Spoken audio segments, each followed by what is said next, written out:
Voilà, c'est donc avec un cœur vaillant et rempli de bonheur que nous vous retrouvons encore une fois aujourd'hui. Sachez que nous avons un témoignage qui intéressera plus d'un parce qu'un couple sera sur notre plateau. Ils se sont vus obligés de se marier secrètement parce que leurs parents s'opposaient farouchement. Comment se sont-ils rencontrés? Pourquoi les parents s'opposaient-ils? Et qu'est-ce qu'il en est aujourd'hui? Les questions, vous aurez donc les réponses à ces différentes questions dans quelques petites minutes parce que c'est midi, c'est maintenant!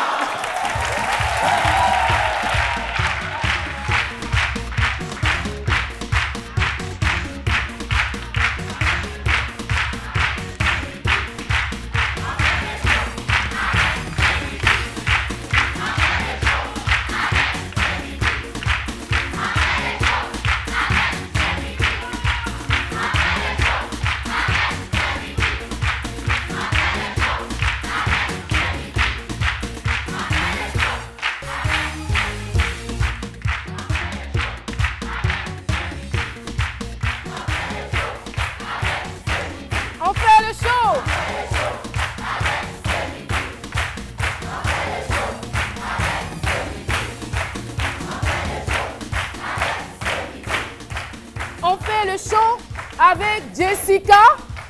On fait le show avec Jessica. On fait le show avec Jean-Michel. On fait le show avec Jean-Michel. On fait le show avec Jean-Michel. On fait le show. Wow. Avec Nadiani. On fait le show avec Nadiani. Yeah, yeah! On fait le show avec Philo!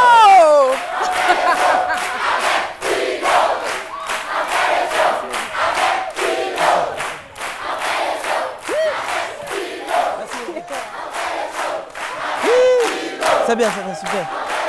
Merci beaucoup. Wow, super. Eh oui!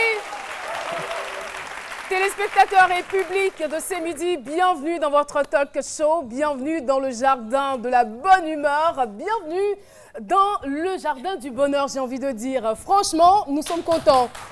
Chaque jour, nous sommes très heureux de vous retrouver pour partager ces instants inoubliables avec vous. Et bien sûr, vous les avez vus, Jean-Michel, Nadiani, Jessica et bien sûr Docteur Philo. Ils ont quelque chose à nous proposer. Je commence par Jean-Michel avec ses grands sourires. Bonjour à vous tous. Oui. Est-ce que vous passez une journée yépa?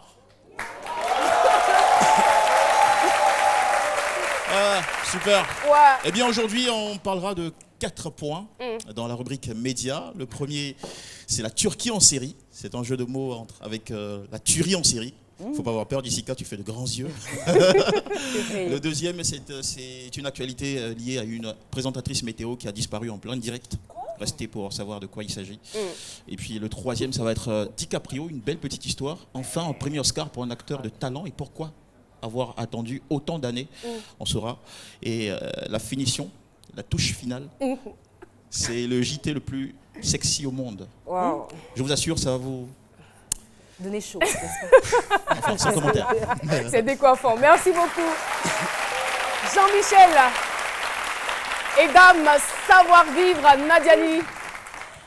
Alors, bon, déjà, je tiens à vous dire bonjour et merci d'être là. Vous êtes tellement beaux. Et puis, les enfants, ils sont tellement adorables.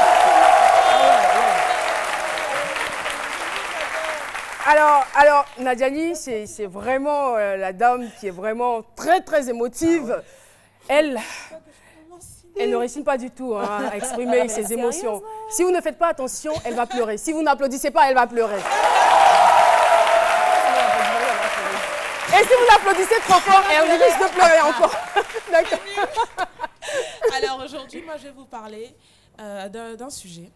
Alors, on aime tous recevoir des cadeaux, bien évidemment. On est toujours très contents de recevoir des cadeaux. Oui, c'est une femme qui parle. En effet, on adore les cadeaux. Il n'y a pas que les femmes qui aiment les cadeaux. Hein. Je disais que c'était une Quelles femme sont ces qui parlait. réactions sexistes? Alors, et vous savez, même dans les cadeaux, il y a une manière de recevoir Des cadeaux. Ah oui, dans le savoir-vivre. Il ne faut pas tout dire. Il ne faut pas tout dire, Nadiani. Donc les cadeaux, moi j'en ai reçu en tout cas beaucoup pendant la période de mon anniversaire et jusqu'à maintenant. Et c'est pas encore tard. Vous pouvez toujours envoyer vos cadeaux. Alors Jessica. Quand je disais que c'était une femme qui parlait. Jean-Michel. Les compétences. Eh oui, d'accord. On aime les cadeaux. Ouais, Jessica, fallait y penser. Très heureuse de te retrouver. On va dire que l'Afrique va Très heureuse s'inviter de chez te vous. retrouver, Jessica. Merci. Je suis très heureuse aussi. Jessica, le pagne vous donne des ailes. Non, c'est Uniwax qui me donne des ailes. D'accord. Mais t'as vu? Donc, on va dire que l'Afrique s'invite chez vous, dans votre salon, dans votre chambre à coucher et même dans votre salle à manger. Et on revient tout de suite pour avoir un peu plus d'informations, simplement. Ouais. Et notre docteur en humour, docteur Philo. Super, très bien. Jessica, Tout va bien. Qui a des ailes, bon, je sais pas, j'ai peur que tu sois zélé avant la fin de cette émission. Et toi, avec tes 2 vestes, on va dire. Oui, mais désormais, je suis. Appelez-moi Bestman Philo, hein, c'est location. Vous m'appelez, et puis on gère. Voilà. Je suis là pour vos mariages, Bestman, vous m'appelez, c'est moi qui coordonne tout. Vous dites 2 vestes. Oui, mais c'est ça. Quand tu habites, tu viens avec. Voilà, quand tu habites, ça est là. Ouais, Voilà. Ben, très bien aussi, même si vous voyez les dames de compagnie, il n'y en a pas bien, je suis aussi homme de compagnie. Je peux gérer tout ça là. Ah d'accord. Voilà. Donc si je comprends bien, tu es habitué au mariage. Voilà, je suis habitué au mariage. Voilà le nœud papillon, il vient ici. Voilà, c'est moi qui donne le feu vert pour le mariage. Ah d'accord, Voilà, ok. Ah ouais, merci. Merci de donner le feu vert pour le mariage. Et chers téléspectateurs, vous le savez aussi bien que moi que le mariage est une très belle chose. Le mariage est une chose magnifique et lorsqu'on se marie, on a toujours envie d'avoir le consentement, la bénédiction des parents. Mais ce n'est pas toujours le cas. Il y a des parents qui s'opposent à notre union, qui s'opposent aux relations des uns et des autres. On ne sait pas toujours pourquoi. Alors, qu'est-ce qu'il y a lieu de faire? Faut-il les contourner? Faut-il rompre la relation? Franchement, je n'oserais pas répondre à cette question. Simplement, toi non plus. Simplement, il faut dire que nos invités du jour sont dans ce cas. Eh bien, c'était vraiment difficile pour eux, hein. Ils se sont mariés en cachette à cause de leurs parents. C'est donc le thème du jour, thème disséqué tout de suite par notre humoriste maison.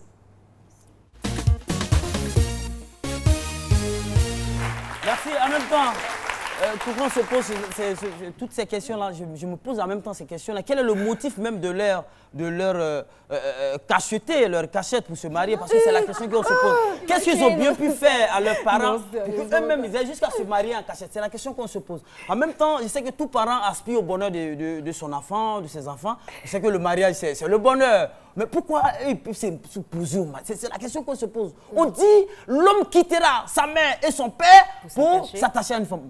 On n'a pas dit l'homme se cachera de ses parents pour aller s'attacher à une femme. Ah non. C'est ce qui a été dit. On n'a pas dit ça. Voilà. Et l'homme quittera. Des fois, les parents estiment que la personne avec qui tu es n'est pas bien pour toi. Oui, mais c'est ce qui n'est pas bien. C'est ce qui n'est pas bien. Parce que l'homme quittera, le verbe quitter à sa place ici. Parce que même quand on dit quitte scolaire, quand on donne aux enfants, ça va être l'accord des parents. Alors, ça ne s'écrit pas de la même manière. C'est ce qu'il faut dire. Et souvent, il faut parler aussi à nos jeunes filles d'aujourd'hui. Les films là ont trop gâté. Souvent, le roman, on dit roman, lisez les cris de Sundiata, elles vont prendre Adoras pour lire. C'est elle qui copie les chansons d'Ekon, les chansons d'amour dans Kaye. Pourtant, les sons histoire là, tu ne vois rien dedans. C'est dangereux. Et sur tous les films, voilà, c'est ça. Arrêtez de rêver. Revenez un peu sur terre. Je t'enverrai loin des regards indiscrets pour que nous vivions une sensation. C'est-à-dire qu'ils vivent le rêve. Le monsieur te prend, il fuit avec toi, loin des regards indiscrets. Pourtant, tes parents sont au village là-bas et ils ne savent pas où tu es. Puis toi, tu vis l'amour. Pour toi, c'est la belle vie. En même temps, il faut parler aux parents. C'est ce que je veux dire. Quand tu prends ici, il faut prendre de l'autre côté aussi pour équilibrer les choses. Ça, tu as raison. Il faut parler aux parents. Il y a des parents, vraiment, même quand elles voient un garçon jeune venir derrière leur fille, déjà même, il est déjà en colère. Tu ne sais même pas s'il est venu, l'autre glace à la maison. Tu sais même quand tu le vois, oh, tu es venu pourquoi? Hein? Tu es venu pourquoi ici? Et en même temps, menuisier vient, tu ne veux pas donner. Maçon vient, tu ne veux pas donner. Et même Tokolo, mec qui veut prendre bien soin de ta fille là, tu ne veux pas donner. Tu veux donner ton enfant à qui?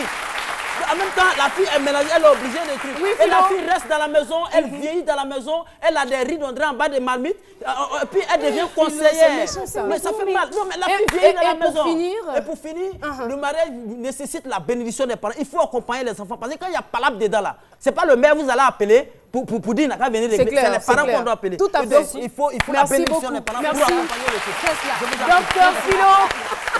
Ah ouais, Alors, ouais, peut-on se marier sans l'accord des parents? Nous avons donc recueilli quelques réactions à l'extérieur. Voici.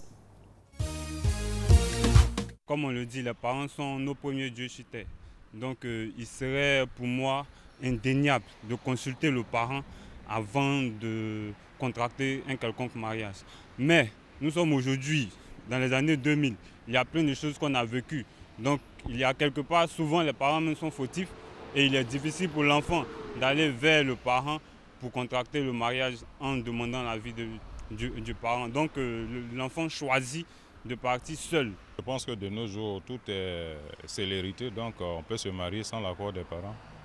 Déjà dans les sociétés les plus développées, comme aux États-Unis, comme ça, du jour au lendemain, les gens se marient à Vegas. Ils se croisent 30 minutes après, ils sont devant un pasteur ou un curé qui est déjà prêt à les marier et sa valeur légale. L'homme et la femme.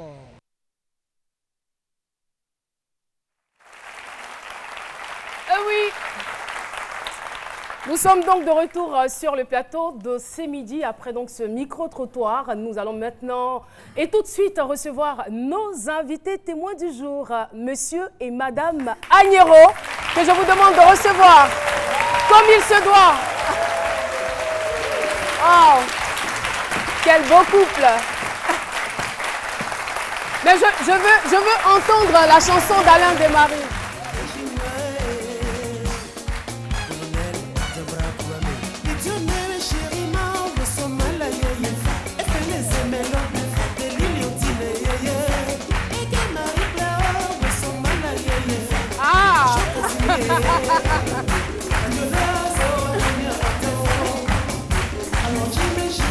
Merci beaucoup. Voilà.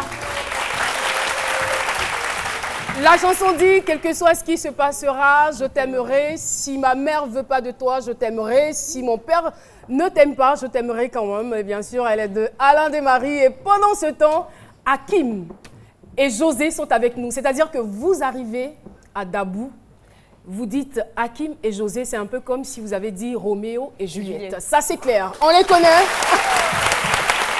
Les deux tourtereaux se sont rencontrés en 1990, c'est bien cela. Bienvenue à vous sur votre plateau. Merci. Le plateau est le vôtre, n'est-ce pas? Merci. Alors, vous allez nous expliquer, on va aller en 1990, elle était en classe de 5e, vous étiez en classe de 4e, elle avait, on va dire, 16 ans et vous, 18. Et comment les choses ont commencé? On est très affairés aujourd'hui. Hein. Écoutez, nous vous remercions de nous accueillir sur votre plateau. Je vous en prie. Merci aux téléspectateurs de C'est Midi, une émission que nous apprécions depuis Paris. Donc, à revenir à l'histoire, donc mon épouse et moi, nous sommes croisés en 1990, hein, 10, c'est-à-dire à Dabou, chez nous, la ville d'où nous sommes natifs. On allait tous les jours jouer au ballon devant la cour de sa maman. Et puis un midi, bon, je passais par là, j'ai vu une belle silhouette, une belle femme. Voilà. Une belle femme qui dansait, qui esquissait quelques petits pas de danse. Je me suis arrêté. Au son de quelle musique?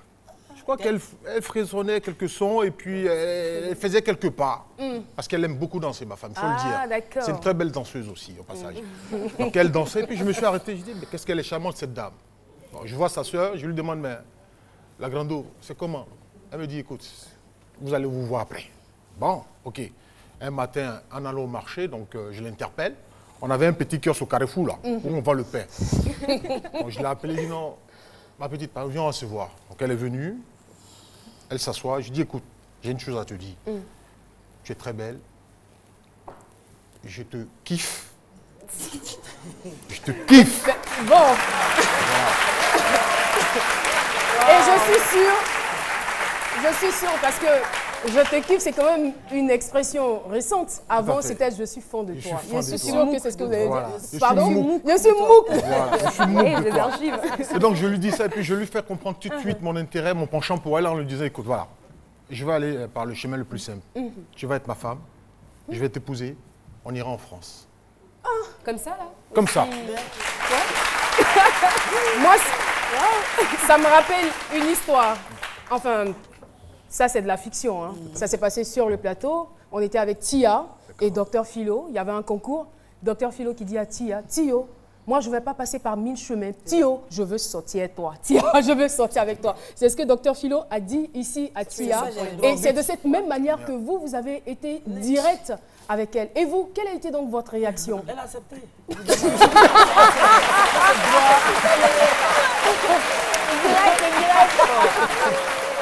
Ah, les années collège. C'est les années collège. Les années collège. Wow. Les années collège. Voilà. La belle époque, les années collège. Ça, c'était avant Paris. C'était avant Paris, ça. Ouais, ça, c'est pas même. C'était avant Paris. J'étais déjà même si la go, propre. On ne peut pas imaginer. Pendant ce temps, je m'éponge. Tout à fait. Alors, ça a été quoi? Ça a été quoi? Qu'est-ce que vous avez ressenti lorsqu'il vous a dit cela? Vous ne le connaissiez pas auparavant? Non, non, je l'avais aperçu vite fait, mais je ne le connaissais pas. Effectivement, quand il m'a dit je vais vous emmener à Paris, tout ça, je vais t'emmener à Paris, je dis c'est un flocon encore. Vous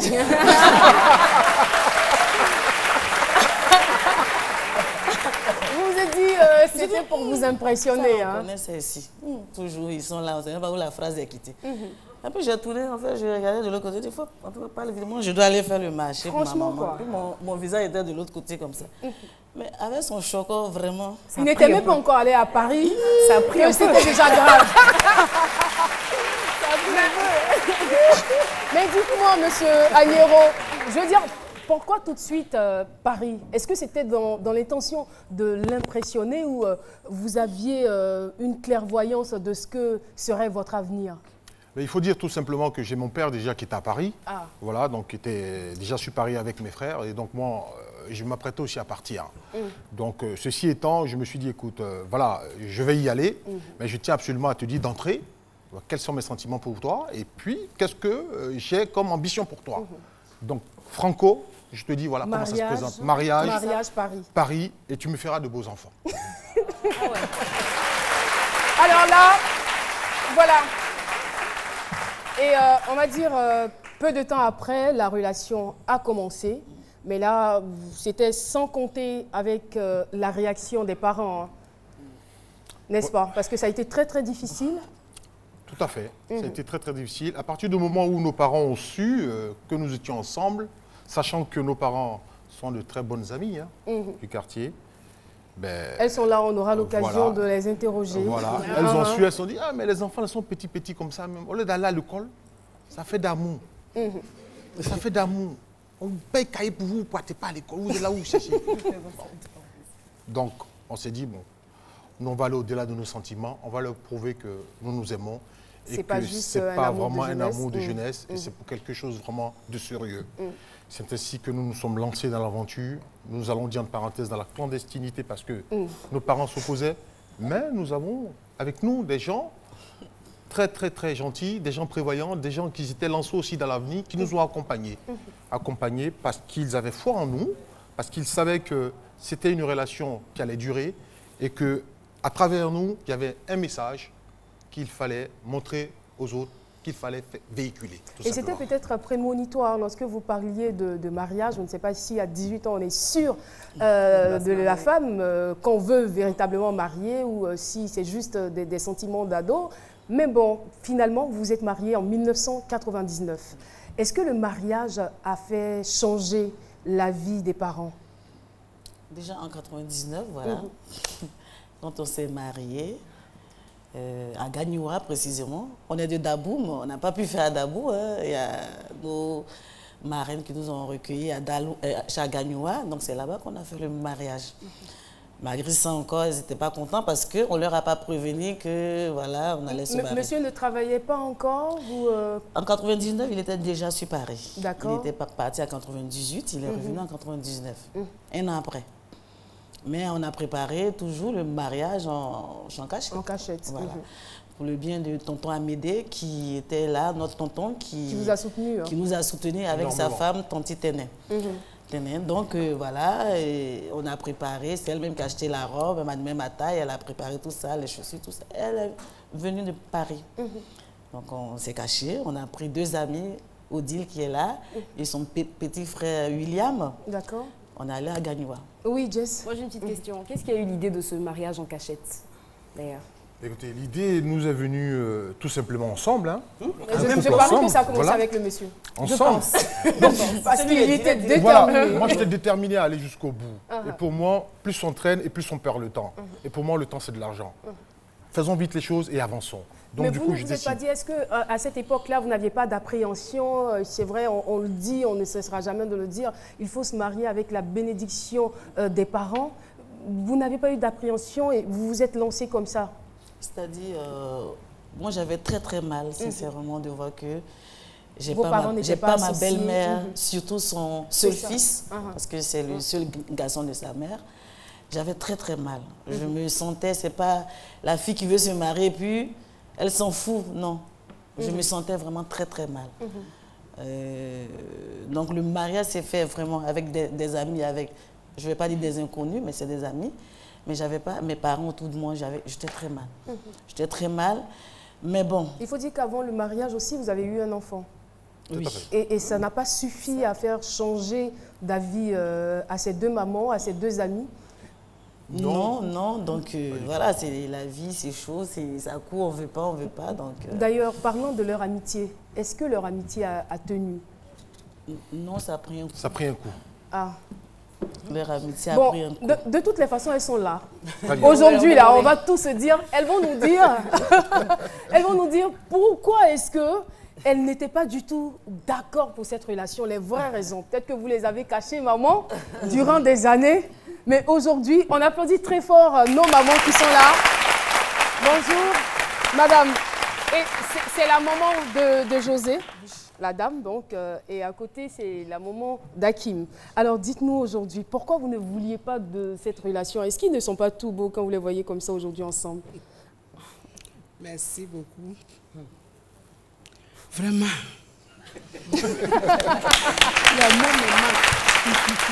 Un vraiment qui en dit long.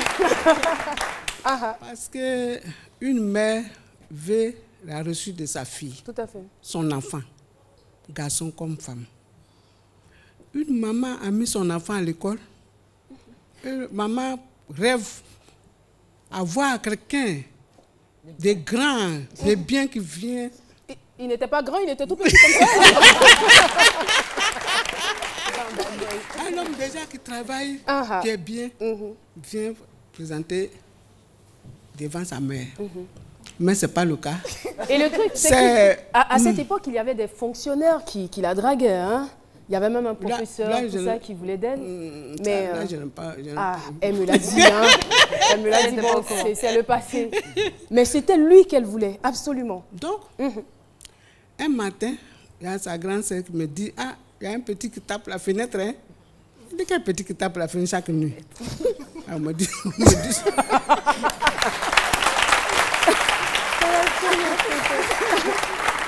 Mais maman, pour revenir à la question, je veux savoir pourquoi vous ne vouliez pas du tout. C'est ce que vous avez expliqué, oui, il était trop jeune. Les enfants, ils partaient à l'école. Ils partaient à l'école. C'était pareil pour vous aussi, maman? Les enfants, ils partaient à l'école.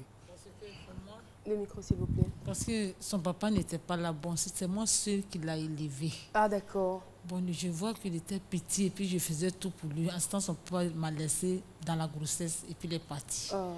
Donc, né... Tout l'espoir était en lui. Tout l'espoir était en lui. Et c'est moi seul qui l'a mis à l'école. C'est moi qui me battais pour lui. Donc, pour moi, je voulais que mon fils n'a qu'à arriver quelque part d'abord. Il laisse affaire de femme, là. Et ça, là, ça retarde. C'est vrai, c'est la vérité. C'est comme si...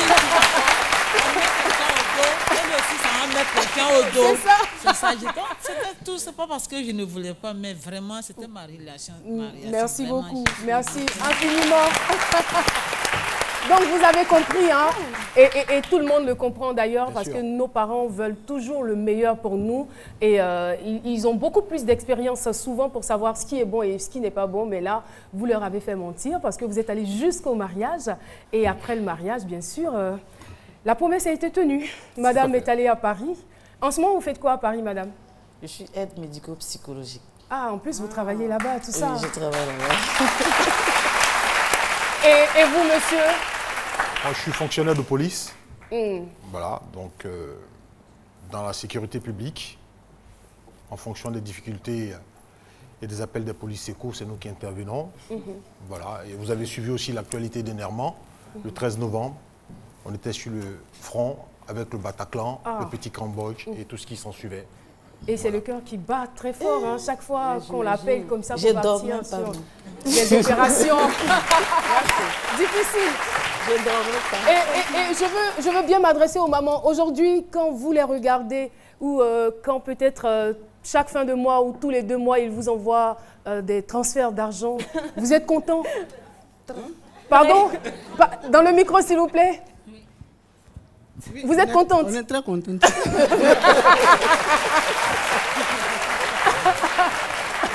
C'est très bien.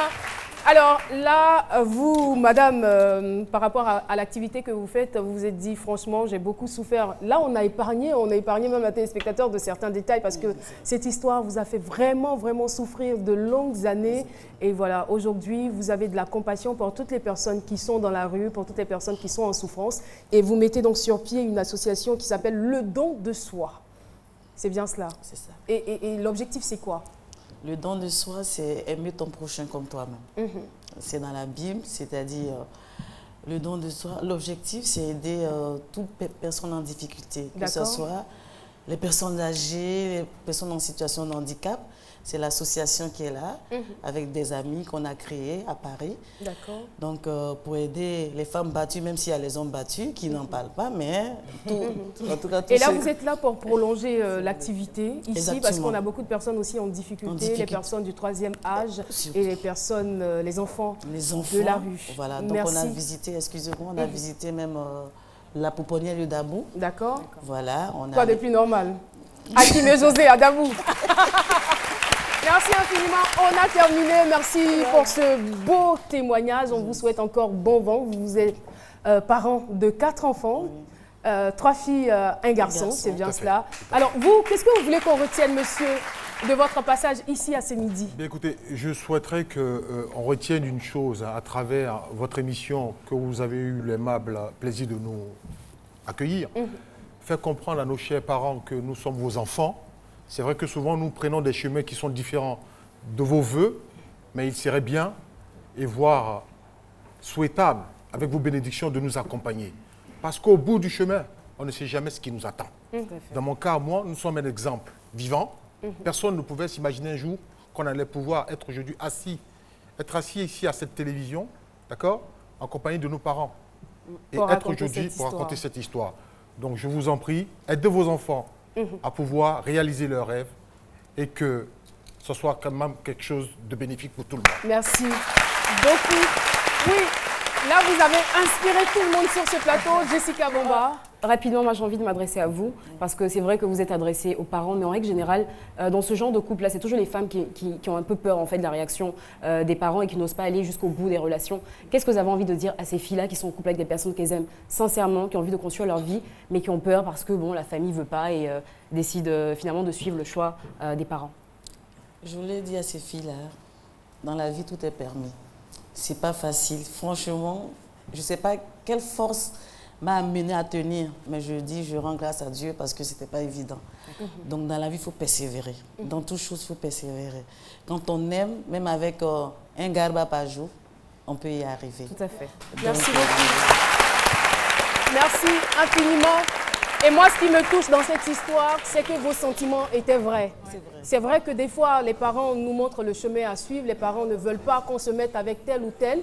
Mais des fois, c'est à raison. C'est certainement à raison. Mais votre cas, il n'est pas isolé. Mais vous avez tenu vos promesses.